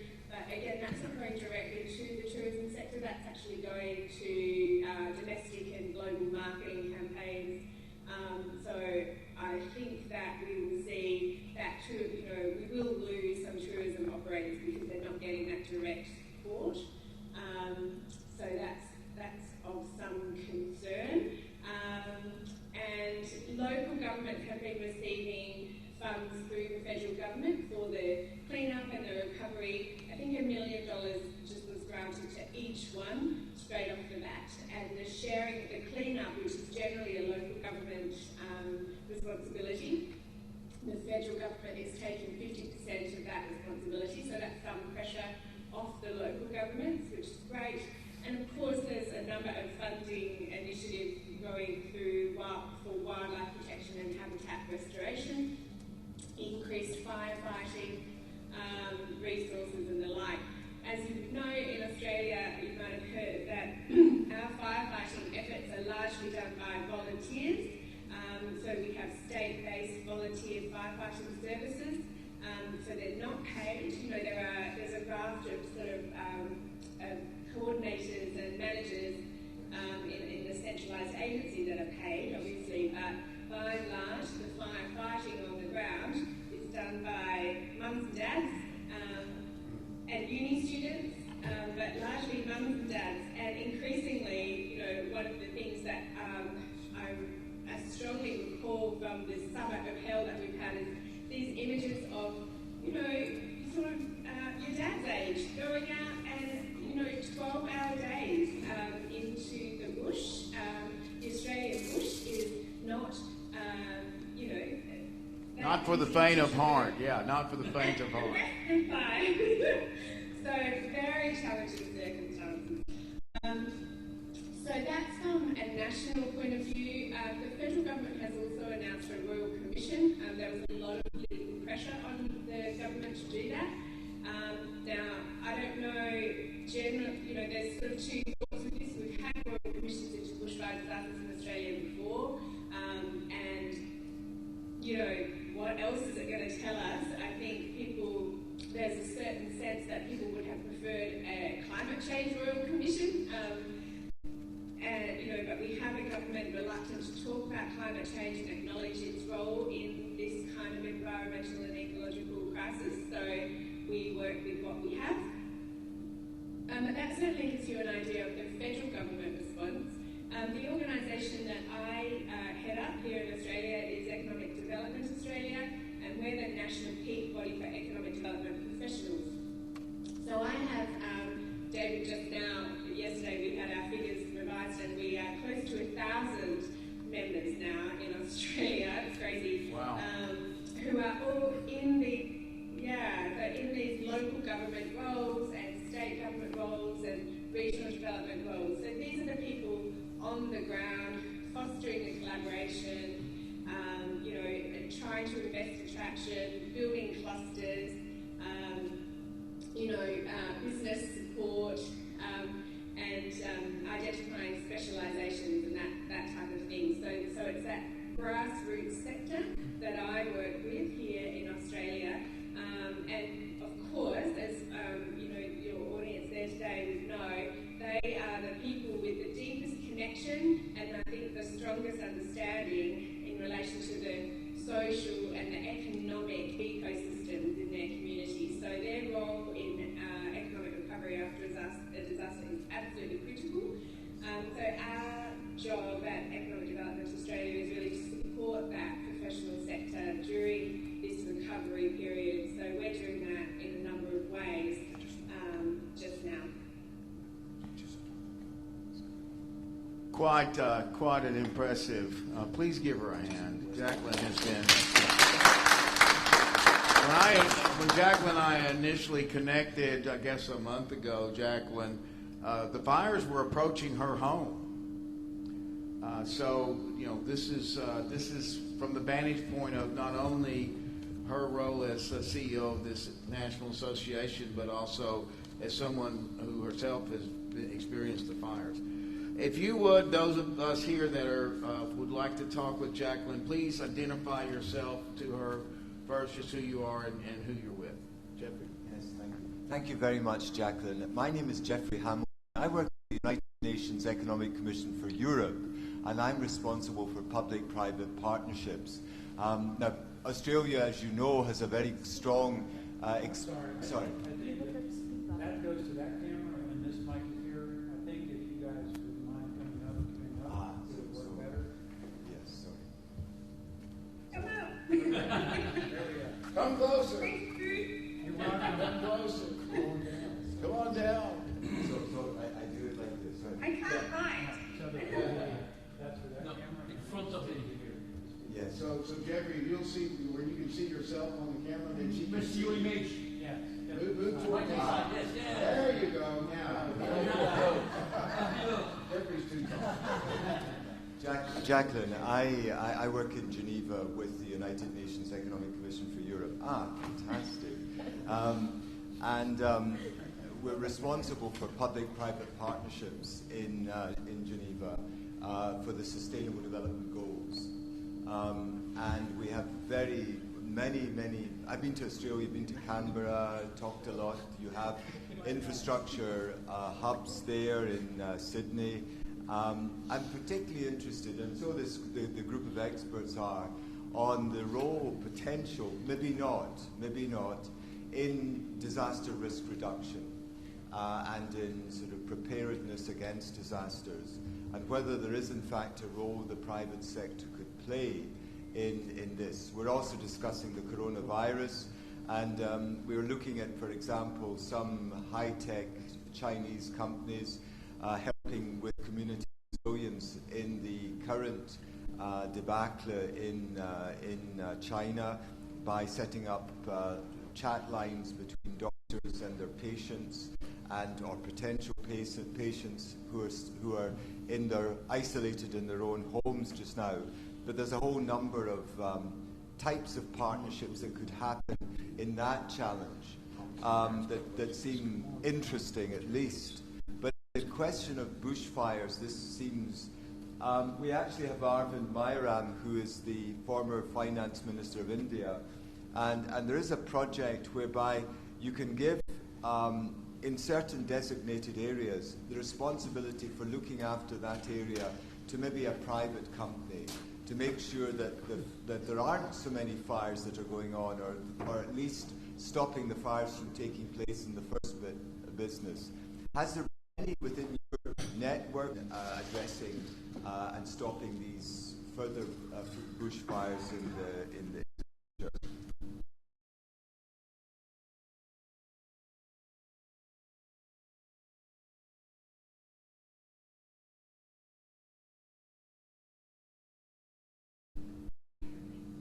Look, it's such a great question. I mean, and there's not an easy answer to that. So there's, of course, at the moment, a very high level of discourse around this topic. How did this happen? How did we get, so vulnerable in Australia? What can we do better? Back to climate change and how prepared is Australia, and how resilient is Australia, and how robust will our response be going forward. So, but in that, there's this really sort of prevalent discussion around hazard reduction, and traditionally in Australia, these issues have absolutely been being offered. That is the way it has been. Same as electricity supply, and the interruption to the supply of power in South Australia with the storms a few years ago. There was a real rush from the innovation sector and the private sector to say, we can help sort this out. These are problems we are very equipped to solve.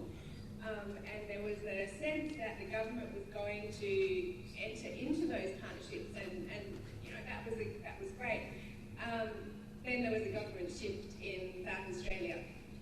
My sense of it is that discussion will come to the fore at the Royal Commission into the bushfire disaster. And, I certainly hope that is the case.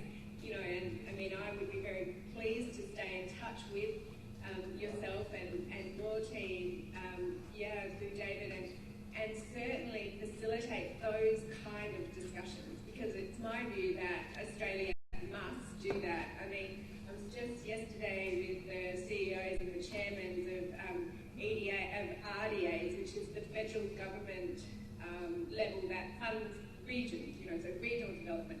It's so important in Australia. And I was, presenting to them, and we were talking about, last year that the Harvard's International School for Development released its complexity index. David, we've talked about that in Yes, past. yes. Australia's economic, Christian Kettle's Atlas for Complexity, Australia is going down, down, down, down. I mean, we fall below Angola at the moment in terms of economic complexity. And Australia, China has, gone from 51st, I think, to 19th in the same period. So Australia needs to be asking itself these questions. It needs to be exploring public-private partnerships in a much more robust way, in my view. And in other people's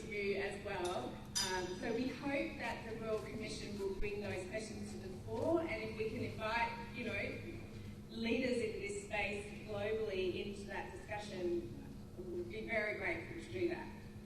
Point of personal privilege, Australia, as Jacqueline knows, is like a second home to me. I've done more work there than anywhere outside the U.S. There's a very, very lot of very smart Australian people who will find solutions. So Yes. And Jacqueline and I have already discussed this issue. We have another question or a comment or a discussion. UNAMBA, Jacqueline, is the head of the Specialist Center of Excellence.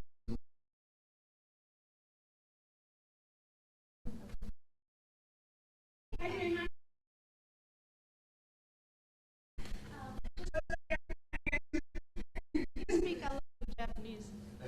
I'm amazed. But anyways, I was really interested in the presentation that you made that the recovery is more on the local.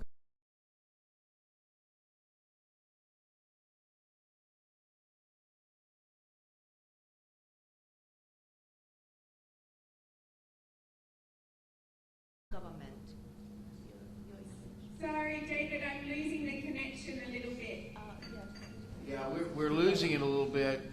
Just hang tight. We've had some issues with that.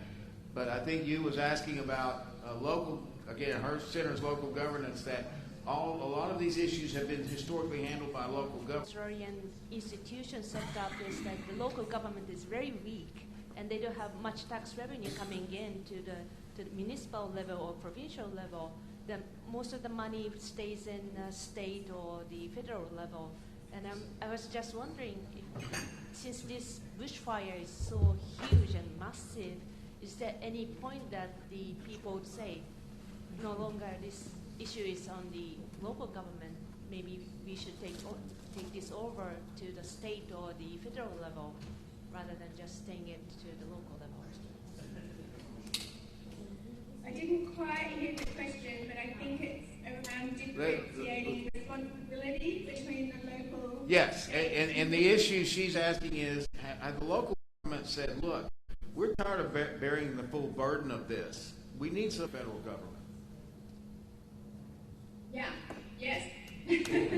Recovery is best done to a point level. So we know that, and people feel that strongly in the communities, that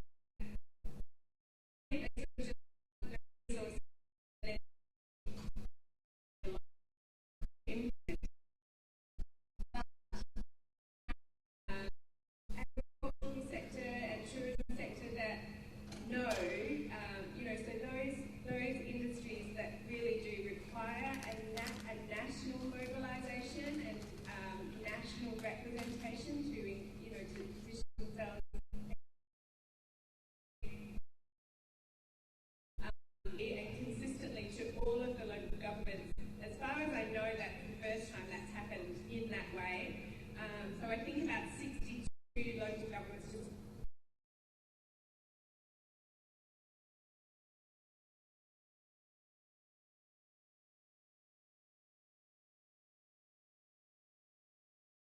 $1 million, just and without strings, just you do on the ground what you want to do with that, and then to leverage that, they're taking responsibility of the cost of recovery, 50% of it, of the cleanup, the logistics stuff, and also that Australians know how they want to spend that money, and that's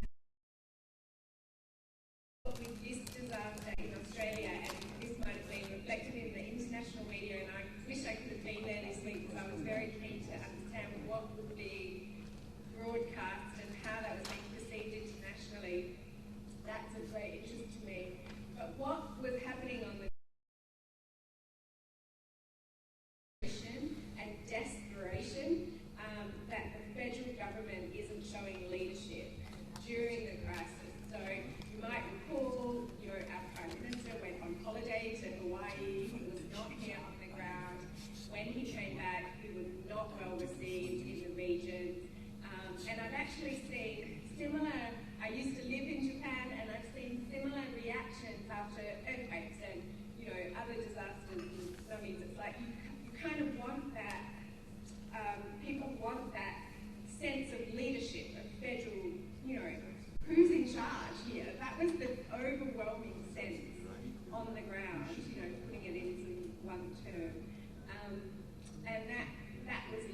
So I think that was a strong lesson from the government, and I'm not sure they'll make that mistake again. Now, the reason firefighting and response to disasters is a state responsibility. So the federal government just funds states, they have their firefighting task force and they coordinate that. But of course these fires were so massive, they were flipping from New South Wales into Victoria, killing people in Victoria and then travelling back into New South Wales. There were no borders, you know, so again it was such an unusual, we hope, one-off, you know, generational disaster. Yeah, just the scale, Jacqueline, was so enormous. It really was. Yeah. Anyone else? Does anyone else?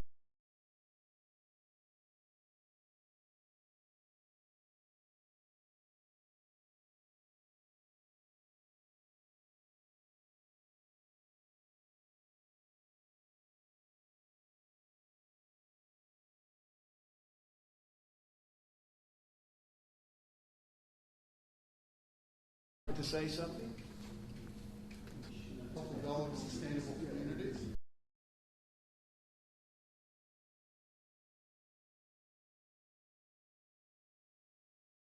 Back to normal. But then there's an opportunity to rebuild in a way that would avoid this from happening in the first place. And I'm wondering what kind of discussions you're having in that regard. Yeah. So you do mean in terms of like design?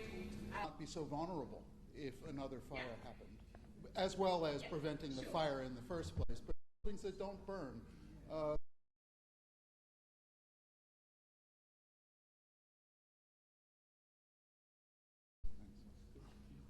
Yeah, sure. This is an area I'm entirely passionate about. So you might have to turn the camera off, David, at the end. I won't stop talking about this. So, first of all, in Australia, the regulations for building and fire protection and hazard reduction, so, you know, what areas they're allowed to burn, in Australia we call it back burning. I don't know if it's the same in the States. That's all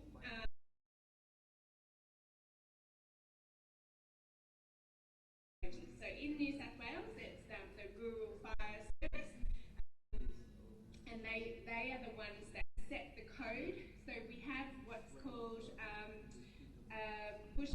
I'm going to put the name of it now. Building better materials. We have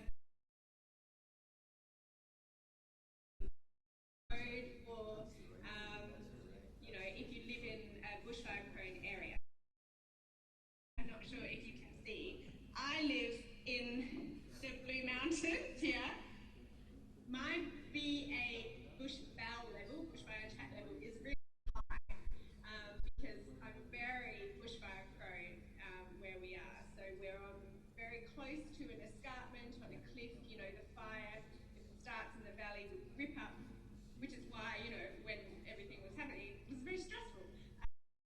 So what that means is it's much more expensive for me to put an extension on my house because I need to match much higher, you know, I need to meet much more stringent building regulations. So that has become increasingly more onerous for people to live in bushfire-prone areas in Australia. So that's a bit of a, you know, a discussion that's happening. There's two trains of thought here. The alternative to that, of course, is, well, you just let people build what they want, and if it burns down, they rebuild, and then that's, you know, good for the local economy. That is not the way it happens in Australia. It's very highly regulated. So, what a really good example of you know, something that I've worked in. So in 2013, I was in a different role at a local level here in the Blue Mountains. I was CEO of an economic development agency. We had a fire go through a bushfire-prone area, and we lost 200 homes.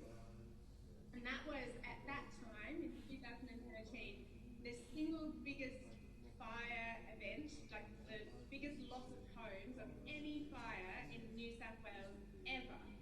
So that's a really good thing to think of in terms of the scale of what we've just seen. In 2013, 200 homes was the biggest ever, and now, you know, we've lost thousands of homes. But at that time, what we discovered was that most of the families that lost homes were underinsured, because in order to rebuild, they had to build to the newer bushfire attack level housing regulations, and they didn't realise that, and so they were on average around $140,000 underinsured. So the materials that they needed to rebuild were just far different. You know, those houses had been built sort of 30 years ago. So at that time, when we uncovered this sort of phenomenon, we very quickly pulled together a very guerrilla-style kind of response at Bushfire Building Expo. So we did it just in a community centre, and we pulled in all of the main providers and suppliers and manufacturers of those high-level flame zone rated products and services, predominantly local. So we uncovered that there's a lot of local expertise, you know, and we thought 200 homes lost, we would have got if we got 200 people there, we would have been happy. In a weekend, we had over 1,000 people come through.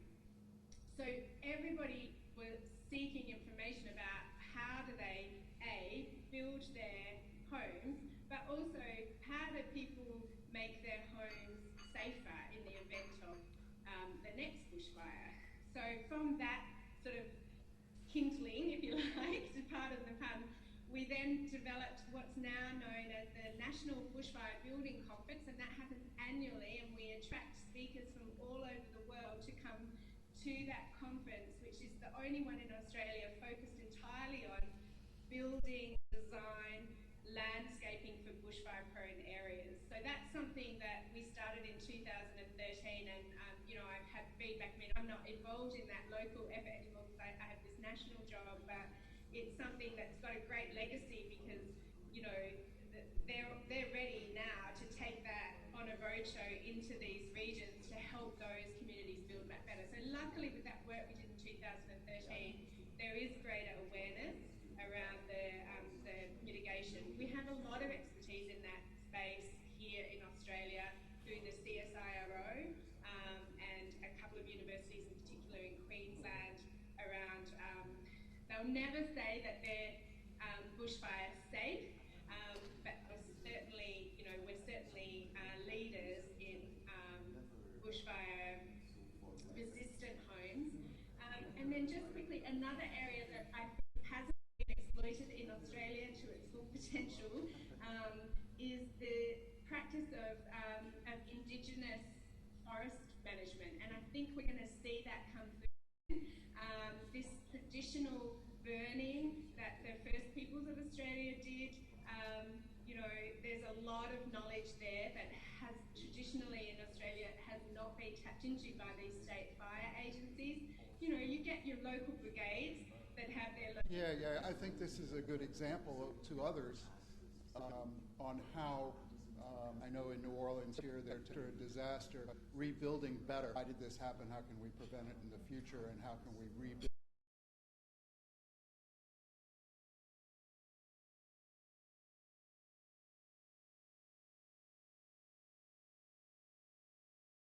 in a better way?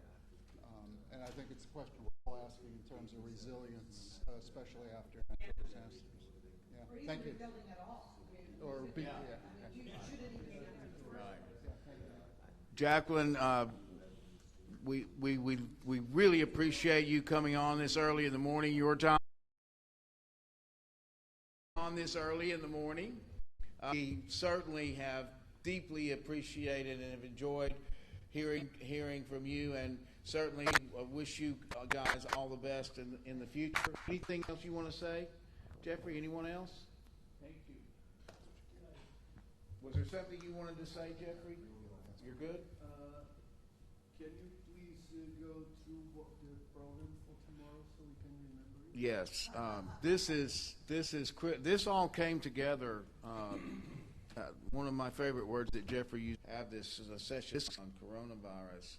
This has now added a couple of new dimensions. We have with, as you remember, upcoming who has worked on Ebola before. This is going to start at, it was going to be in the restaurant. It's gotten to the point where now we decided we needed a room. So we'll be in the Liberty Room, which is the room we were in Monday, which is right around the corner. Start at 8 o'clock. Yes, yes. So Jani's going to speak about this from her perspective. The economic modeling group that we were originally going to talk to today about resilience economic modeling, they are doing some modeling on the potential impacts of this in different scenarios. In other words, if it's contained, here's the impact. If it continues to spread, if it becomes a pandemic. So it should be a robust and lively discussion, and we're actually going to open this to the public. A press release afternoon, so we're hoping to have a robust discussion about this and the impacts of this. And my ask of you guys is that be prepared to say something. This again is a part and parcel of what we're here for. So how does water affect this? Water systems, policy and laws, local governance, something like this. Correct, Jeffrey? Am I? Disaster resilience, DR. Yes. So the one thing, I just got back from a DRI conference, Disaster Resilience Leadership, is that major corporations are really starting as a business concept. Boy, I mean, how can you get 40,000 people on? You can't do that if you have to work at home. So what we're starting to see even also is with the supply chain, is that we're starting to see the large impacts of supply chain. And a lot of these corporations are starting to expect a strong economic downturn for that one because we don't know what, I mean, you don't know anymore. So what we're finding is government is our business, and I'm talking about Fortune 500 companies, are getting concerned because they don't know, they can't plan for if or when it turns into be really dangerous with, and I would imagine they'll start. A large contingent from Amazon. You know, so we saw all Amazon people could not come. Microsoft people that could not come. And so part of this is that the technology industry, now you're talking my talk, is that now the technology that's built even through the Fortune 500 companies are not built to this capacity. So that's really starting to be the challenges. And again, it's really from a business perspective, they're really concerned about their IT structure as well as their. That's the only comment that I wanted to make to that is when you're comparing this to water or whatever, if you immediately from a business, from a pandemic, immediately go into the business and just pull some type of disruption there, and I'm talking about a massive disruption. Months in the United States, you could have any color car you want as long as it was black or white. Right? That was it. Any color as long as it was in the States. So what you have is the corporations don't spend a lot of money on this because it's a cost. With $25,000 plus Dow, you have to increase your profits. And so part of the work we do as risk mitigators or trying to handle risk, you mitigate that risk based on right? So that's the conversation. We're looking for the target, the well, whenever one having a hope because we're all here a little bit to help David with the sentence into that's when he calls for that. So we've had a request that we move this conversation to the bar. I knew Since it's just us. It's mutual. You don't love me.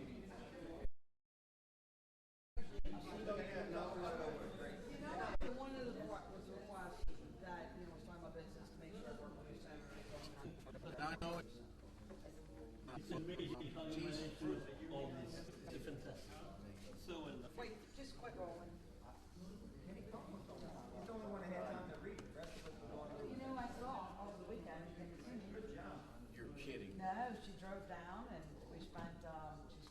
spent the night.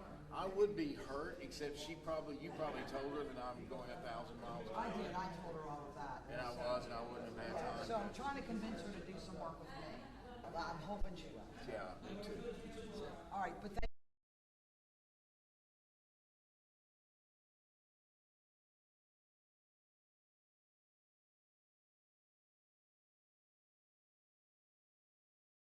you for having us. I gotta go home.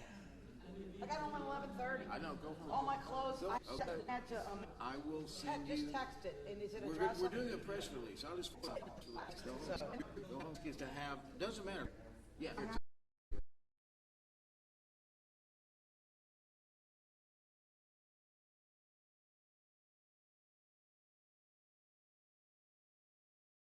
Do I have to dress all up for that again? No. I'll put on some. I don't. You find it. Right it back. But I just came back from that. I was just in a conference. I taught all day Saturday, all day Sunday. Starting Sunday night. Well, listen, our party starts tomorrow. I just had enough. Our party starts tomorrow. I got on a plane last night. I'm like, Lane's sure yet. Depends on the flight roads. So we're gonna go have some fun. So you're not ready for the this evening?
can I do to help you? Oh, nothing. I'll pack that up, go upstairs, and I'll start loading the one from this morning. Okay. Probably